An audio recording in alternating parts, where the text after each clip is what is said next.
Hello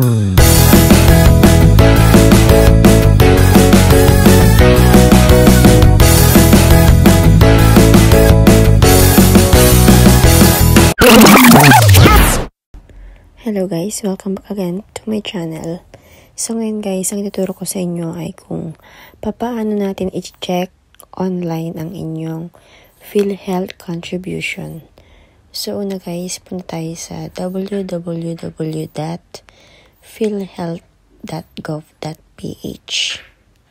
So ayan guys, so mapupunta kayo sa homepage ng PhilHealth.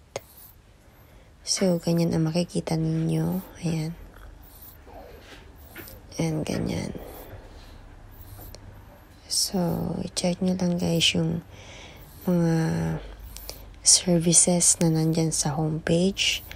And then, dun tayo pupunta guys sa online services. So, click natin guys yung online services. And then, ganyan ang makikita natin. Ayan. And then, bababa lang natin guys. So, andyan guys, makikita ninyo yung membership, yung mga benefits, ayan, mga contribution. Ayan, so ganyan guys, makikita ninyo. Ayan, mga collections, accreditations. Ayan. So, dun tayo guys sa gawing taas sa may membership. Ayan. So, click lang natin guys yung login. So, sa mga hindi pa naka-register guys, may video ako nyan kung paano mag-create ng account sa online dito sa PhilHealth. So, sa may mga naka-register na, mag-login lang kayo guys. Ilagay nyo lang po yung inyong PhilHealth number. So, ang ginawa ko guys, copy-paste na lang para hindi masyadong mahirap. Ayan, and then password, kung ano yung nilagay ninyo nung nag-register kayo. And then yung CAPTCHA, ilagay ninyo yung number na nakalagay dyan sa may monitor ninyo. Ayan, lagay nyo lang yan guys. 100139. And then log in.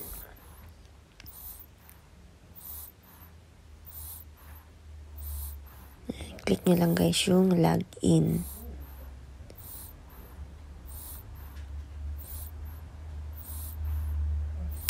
So, wait lang natin guys. Loading.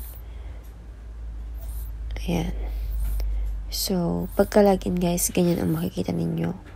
Lalabas na guys yung inyong member information. So, andyan yung PhilHealth number ninyo, yung inyong name, last name, first name, middle name, and then date of birth. Makikita ninyo dyan guys. And then yung permanent address ninyo. Ayan. And then ano yung member category ninyo. So yung sa akin guys ay OFW, land-based. So ayan. Pwede nyo i-print yan guys. Click nyo lang yung print MDR. Ayan. So sa gawing taas guys, i-click nyo yung may 3 lines dyan para mapupunta kayo sa may page ng contribution. So ayan, premium contribution nakalagay. Click nyo lang yan guys. So ayan.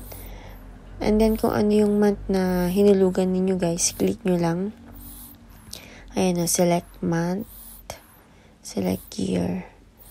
Kung anong date kayo nag-start naghulog, and until kung anong month at year.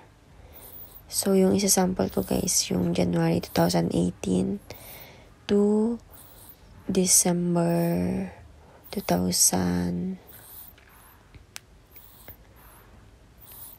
and December 2019. So, yung hinulog ko guys ay pang 1 year. So, Ayan. So, FW guys, yung pang 1 year ko ay 2,400 pesos. So, ayan guys, makikita ninyo, total member share, total employee share, total amount contribution, tsaka yung total number of months. So, ayan guys, per month, makikita ninyo, ang hulog ay 200 per month. So, ayan guys, makikita nyo rin yung month, tsaka anong year na ihulog. Kung ano yung sakop niyang hinulugan ninyo. So, ayan guys, ganyan lang kadali para ma-monitor ninyo ang inyong contribution. Ma-monitor ninyo online ang inyong PhilHealth contribution. So, ganun lang kadali guys. So, sana may natutunan na naman kayong muli sa ating online tutorial. So, sa mga susunod nating videos, para ma-update po kayo, don't forget to like, share, and subscribe. Maraming salamat guys. Bye!